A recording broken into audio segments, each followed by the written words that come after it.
One of the greatest obstacles to crafting health and wellness is identifying and controlling inflammation. It's at the core of all complex and chronic diseases, and it's the driving mechanism that underlies the most common symptoms that people like you struggle to overcome.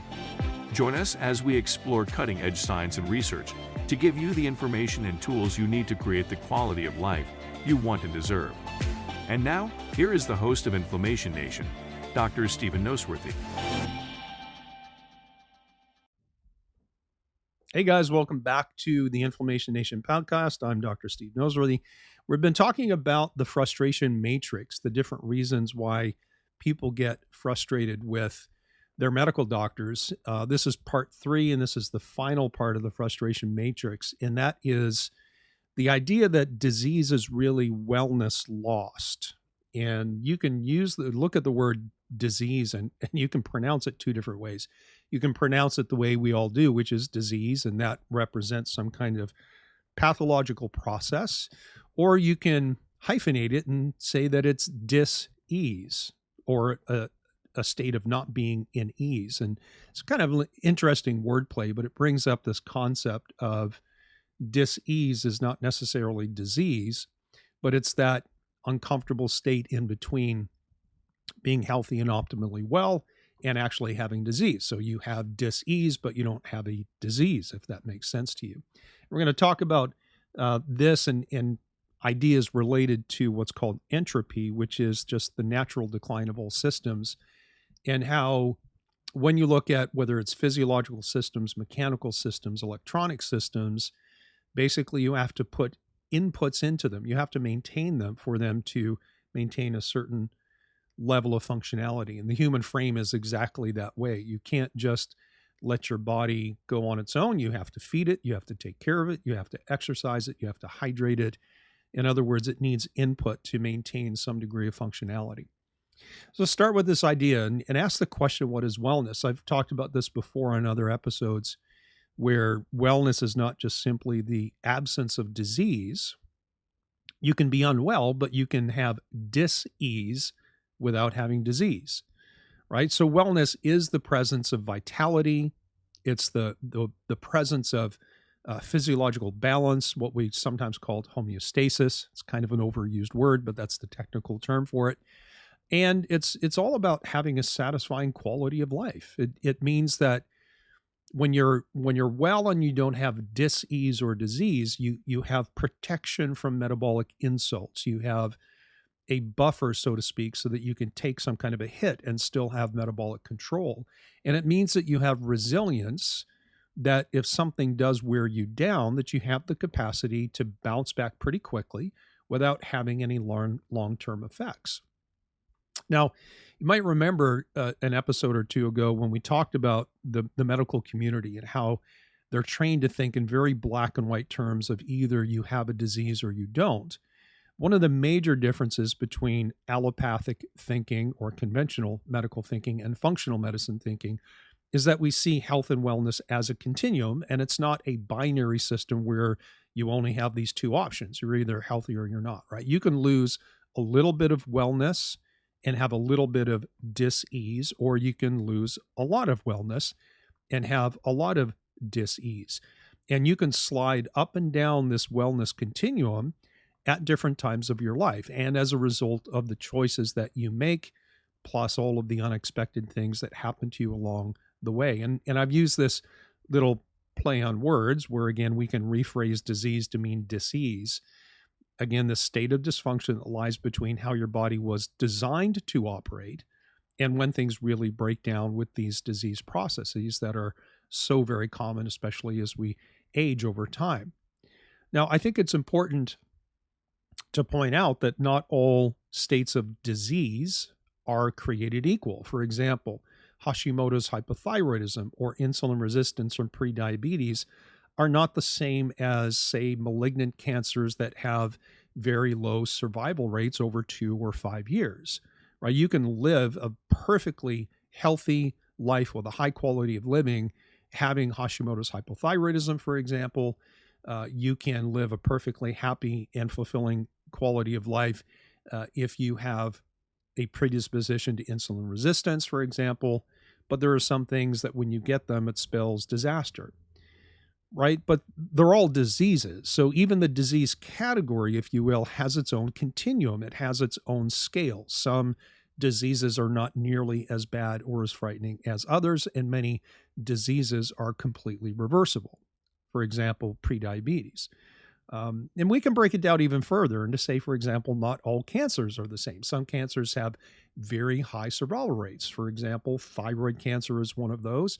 And there are other cancers which have very low survival rates. And so we have this idea of a scale or a spectrum or a continuum at all the different stops along this continuum that links wellness to dis-ease, going all the way up to disease itself, right? Everything is a continuum. And we have continuums within continuums. And I want you to get a little bit more sophisticated in how you think about where you are personally on this type of a scale. Now, let me get back to this idea of dis-ease as a state of dysfunction lying between design and disease. So let me again paint the picture, right? Wellness, not just the absence of disease, presence of vitality and vigor, makes you resilient. It gives you a buffer so that your physiology can take the stress and strain of all the things that want to wear you down. And there's a lot of them, right? This is how your body is designed to be resilient and to give you that buffer. So if you imagine a line running from left to right, the left side of that line is wellness and design, how your body's supposed to be working. But when your resilience and your buffer wear down, you start to lose your wellness.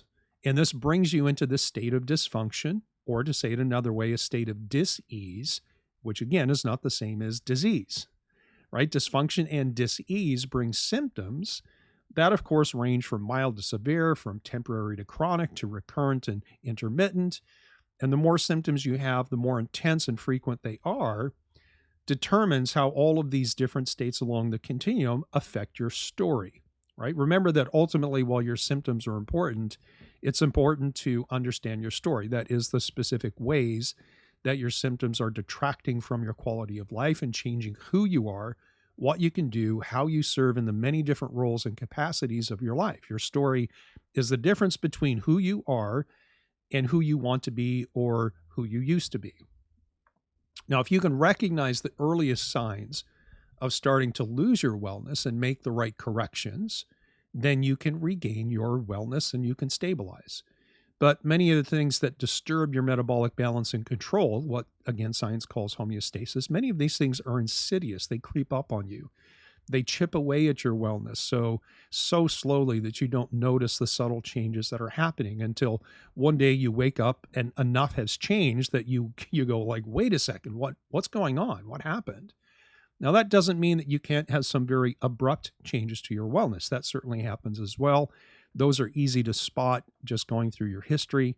You have to be more vigilant to sniff out these subtle incremental changes that stack on each other over time. And it reminds me of an analogy that's used in many different circles. It's called the boiling frog story. So it goes basically like this, that if you have a pot of boiling water and you throw a frog in there, it's going to jump out. But if you put a frog in a pot of room temperature water and then slowly turn up the heat until the water boils, the frog will stay there and it will boil to death because it cannot detect the incremental changes that occur slowly over a period of time.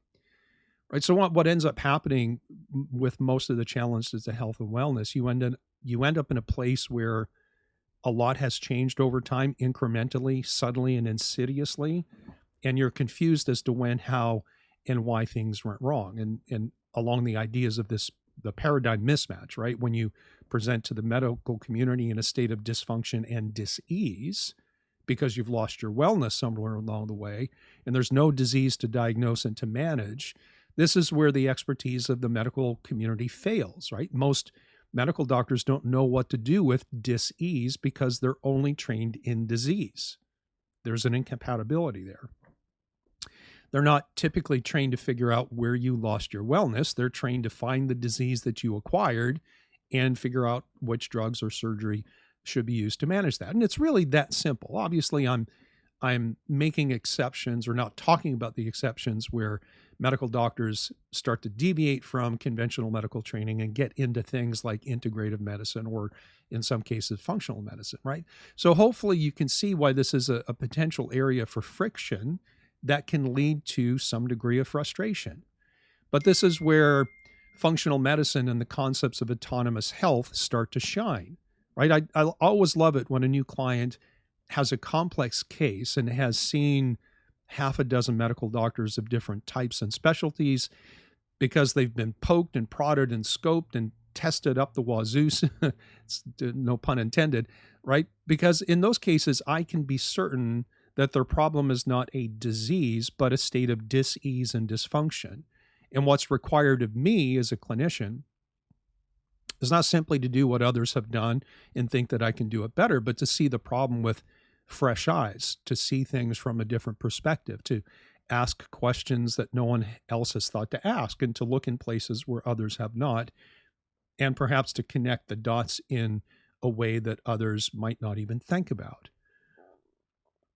So the final point of the frustration matrix is this idea that wellness is a state of loss of, I'm sorry, let me say, flip that around. Dis-ease is a state of lost wellness. And it's this continuum and this progression, the subtle insidious changes that happen over time that are the most dangerous for us because we don't notice them until some point we wake up and say, whoa, what just happened? And you get confused because you can't figure out how it happened. And that means that you can't really figure out easily what to do to try to change that. All right, we're going to call it a wrap for that episode. I know it's a relatively short episode this time. We still have a couple of weeks left in my Say Yes to 2023 offer. If you haven't taken advantage of that, you can use the link in the episode description. You can save half off of my initial consultation fee until the end of January in 2023. And so if you grab that offer before it expires, you get an hour with me for a reduced rate. We'll spend some time talking not just about your symptoms, but about your story. And we'll try to piece together how you got to where you are right now and what your next steps might look like. And your options are multiple and they are varied. If you want more information about me, the work that I do, you can check out my main website at drnoseworthy.com. That's drnoseworthy.com. And you can also find me on Instagram and other major social media channels. Links are in the episode description below. Please remember to comment, rate, like, and follow. Do all those things that we know we do on social media these days. And of course, that helps others find information that they need to begin their own journey back to being well and being resilient. All right, guys, I'll see you in the next episode, and we'll continue developing this idea of autonomous health, where you should and could be relatively independent of a somewhat broken conventional healthcare system. See you next time.